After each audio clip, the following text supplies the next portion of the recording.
Le développement holistique, base de l'action du CIPCRE, c'est le thème qui a réuni en conférence débat ce jeudi 25 mai 2023 au siège du CIPCRE Bénin dans la commune d'Akpromissérété, différents leaders religieux, représentants de diverses institutions et des organisations non gouvernementales. Une initiative qui entre dans le cadre de la commémoration des Noces de Perles du CIPCRE Bénin. Mai 1993, mai 2023, cela fait exactement 30 ans que le CIPCRE Bénin a été porté sur les fonds baptismaux officiellement. Dieu nous a donné la grâce, nous autres, de les rejoindre après. Après, donc, ceux qui ont eu l'opportunité de créer, Dieu nous a donné la grâce d'être rejoints aussi, nous, par d'autres collègues, par d'autres membres qui sont tous là. Et nous avons tous estimé que 30 ans dans la vie de cette organisation, cela mérite d'exprimer notre reconnaissance à Dieu, en même temps d'ouvrir ensemble avec vous de nouveaux chantiers. Je voudrais remercier particulièrement notre directeur général qui non seulement s'est libéré pour être avec nous et conduire en personne cette conférence, mais qui nous a donné des appuis importants qui nous permettent de faire face à certaines obligations de l'événement. Merci beaucoup, révérend DG, et merci à toute votre équipe dans tous les autres pays, au Cameroun et au Togo. Je me réjouis donc qu'il ait fait le déplacement depuis Bafoussam. Et je peux vous dire, de Bafoussam à Cotonou, il a donc fait le déplacement parce que le CIPCRE Bénin, c'est notre chose, c'est notre cause commune, la cause de la création de Dieu. Le décor ainsi planté, l'honneur est revenu au révérend Dr Jean-Blaise Kemogne, docteur en droit de l'homme et directeur général du CIPCRE, d'entretenir l'assistance sur le développement holistique. J'ai démontré que le qualificatif holistique vient du mot grec holos, qui veut dire intégral, tout, global. Le développement holistique étant donc une vision de développement qui ne vise pas l'épanouissement de l'être humain de manière parcellaire, mais dans la globalité, dans la totalité. Par exemple, un être humain n'est pas seulement physique, n'est pas seulement matériel, il est aussi spirituel.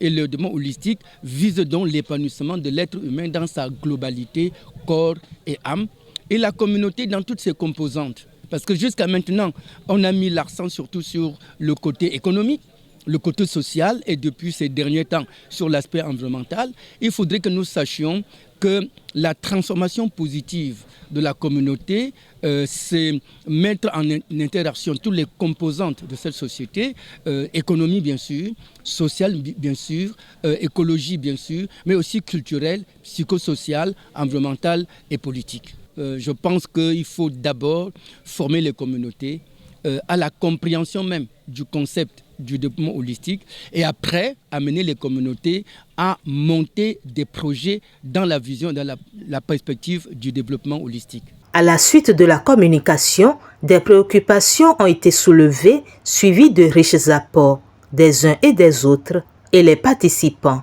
apprécient. C'est avec beaucoup de plaisir, d'accord, que nous avons suivi cette communication qui a rappelé, d'accord, que toute action doit pouvoir mettre l'homme au centre. D'accord, le développement, c'est d'abord axé sur l'homme dans toutes ses dimensions. Et l'autre élément qui est très fondamental, que beaucoup ont de difficultés à dire, c'est que tout en axant les actions sur l'homme, l'homme à son tour doit mettre son créateur au centre de toutes ses actions. J'étais vraiment très à l'aise en suivant ceci. Et parlant des attributions, d'accord, du ministère des Affaires sociales et de la microfinance que moi je représente ici, vous êtes d'accord avec moi que, étant donné qu'en première loge, c'est d'abord le mieux-être et le bien-être de tout individu, d'accord, qui est prioritaire en ce qui concerne les attributions du ministère des Affaires sociales et de la microfinance. Et d'ailleurs, c'est autour de ça que se focalisent toutes nos actions. À partir de ce moment, toute action, toute initiative qui va à l'endroit de rendre épanoui le citoyen, l'homme, grand H, serait bienvenue au niveau de notre ministère. Le thème développement holistique fait partie du concept que l'Église protestante méthodiste du Bénin aussi développe depuis quelques années. Parce que l'homme étant créé à l'image de Dieu, Dieu a voulu que l'homme vive en paix et soit tranquille. Donc pour le mieux-être et le bien-être de l'homme, l'Église a le devoir d'intervenir à travers la parole, l'évangile. L'évangile, la parole que l'Église prêche. Et c'est dans ce sens que nous disons, comme le thème développement holistique, que l'évangile doit être donné à tout l'homme. C'est-à-dire l'homme, le corps, et l'homme, le spirituel, c'est-à-dire esprit et âme.